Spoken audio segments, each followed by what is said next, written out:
Yo, what's up, guys? This is Poducer, the podcast for producers. Today we're joined with Jason from EVOL. How's it going, everybody? Poducer. So, Jason, what do you do for EVOL?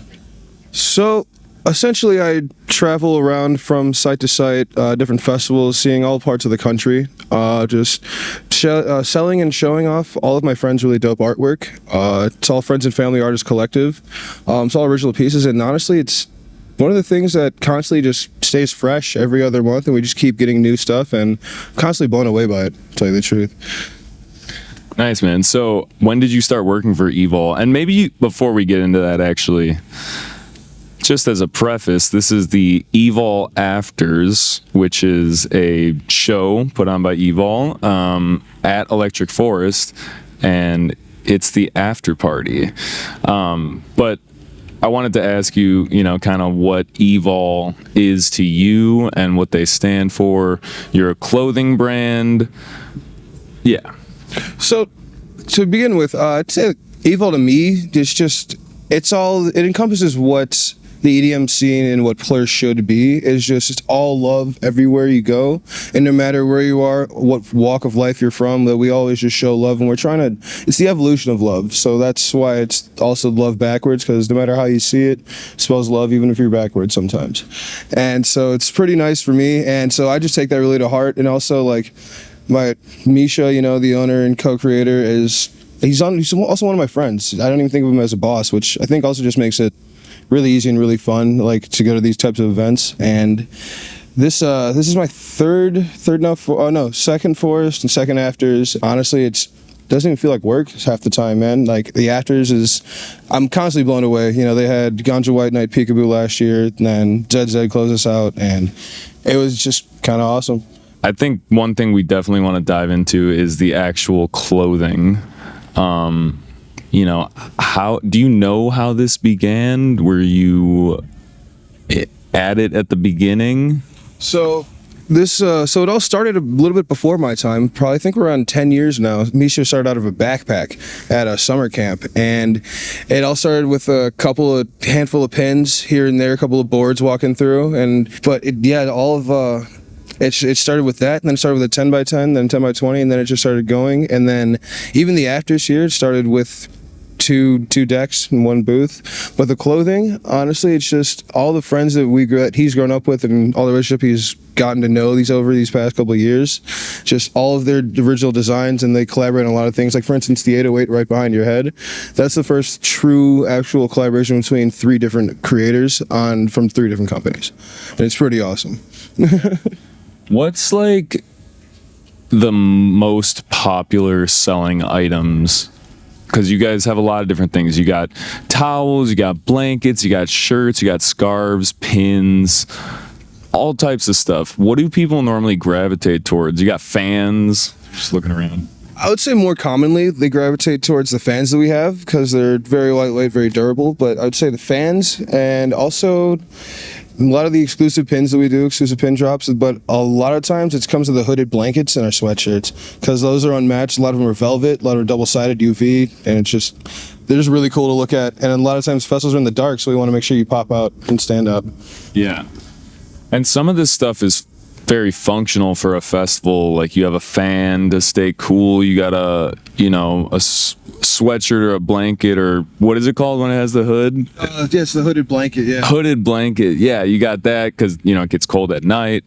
So you guys got a lot to choose from, and I feel like sometimes people probably buy stuff just out of like, I need this. Yeah, a lot more times than not, we'll get people that buy blankets so they can sit down and, like, in the field and stuff like that, or like tapestries like that. And yeah, sweatshirts if they're cold at night, because sometimes when the sun drops, it gets kind of cold out here.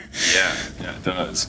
So how many festivals do you normally do with EVOL? Like this summer of 2024, how many are you expecting to do? So this summer, currently, I think this is my 16th or 17th. I average about 3 a month. So it's our summertime's usually a busier season. So I think scheduled this summer, by August, I think it will be probably around 22 or 23, somewhere around there. That's a lot of festivals. Just working this festival myself, it's a grind. You got to be up for a long time. You got to be, selling stuff for you in particular. How do you kind of manage doing all of that and staying, fresh so you can do your job? I would say, honestly, taking that little bit of time for yourself once a day, once a weekend, like just, even if it's just like an hour, half an hour, just being able to step back, decompress, and then go back at it. But I mean, a lot of times you don't really run into that until you come to like a 4 or 5 day festival where it's just nothing but heat. That's when it starts to really tax you. But other than that, dude, I mean, the only thing that I do, I just stay on top of your water, always drink your water for sure, and then make sure you eat a solid meal a day, at least one, and just stay on top of your water, and I think you'll be all right after that. That's how I stay level-headed, at least. Get your sleep. Yeah. For sure, yeah. Sleep for sure. Another thing I wanted to ask you about was, these pieces that you guys sell, they're very vibrant. They're very like colorful or just contrasty. These are obviously made for festivals. Do you see a lot of people wearing this stuff not at festivals also, or? Actually, I do. It's more times than not. So I was on the way home from a Texas festival 2 months ago, and I got to, it was a town like in Indiana, like southern Indiana, and it was on the highway, and I stopped at a Casey's, and I went in to use the restroom, and I come out and I see somebody wearing one of our tank tops, and he looks at me, he's like, dude, I saw you in California 3 months ago. And I was like, what's going on, dude? So I see him in the wild a lot too. And then EDC, I see a lot of flags in EDC, like a lot of our tapestries and flags on totems and stuff like that, that they've had them for years. And a lot of times I see ones that we haven't printed in over a couple of years, like original designs, and those ones really blow my mind, because those are guys that are really out there showing love for us, and those are guys that honestly rep it harder than a lot of the new people. A lot of the guys that just find out about us. Do you have any items that are like coveted, like they're just very rare and maybe even have, accrued value because they're just rare? Do you ever see someone where, you're like, we only made one of those or something?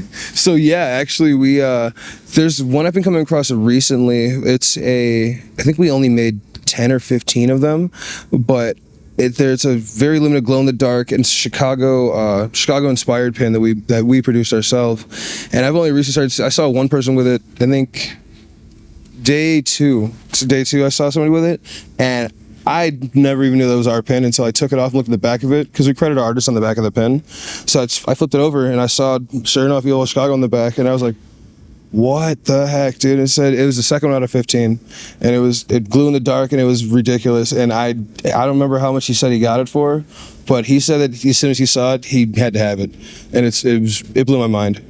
Yeah.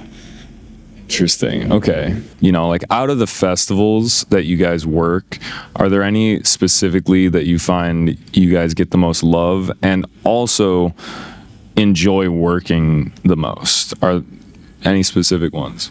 So, aside from EVOL Afters, obviously, because that's ours, I would say the next best one we do that we get the most love, I would say, would have to be Lunar Tide Festival, because it's held at Bay Station in Waukegan, which is our home spot. That's where we go. It's where we do a lot of our main festivals, main events, and so Lunar Tide's held at that same venue, and we get nothing but love every time we're there, and it's amazing. And so it's also one that I love working, and that one that never feels like work. I look forward to it every year. In fact, I ask Misha what he gives me once a year, like what festivals you want to do. I only ask him for one, and it's Lunar Tide every year. Gotcha. There's a lot of vendors at these festivals. What separates you guys from some of the other guys that are selling clothes? I would say the originality in a lot of our pieces and the love we put into it, to tell you the truth. Plus a lot of the limited releases we have, we make a certain amount of a couple of sizes. But I'd say that, honestly, the effort and everything that's put into the artwork, I'd say that separates us a lot. Plus the personality between each person behind the booth. Each person has a different personality, but all of them is filled with love, and it just makes you feel like you're at home.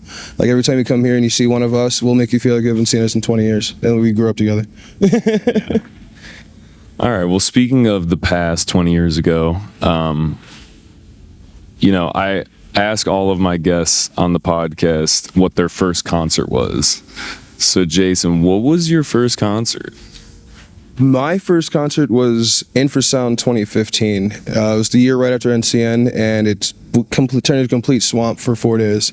I didn't wear shoes the entire time, and that was my first one. And it really just sparked my love for this entire scene, because it showed me just not only like you can be from any walk of life or anything, but everybody comes to one place just to have fun and love each other.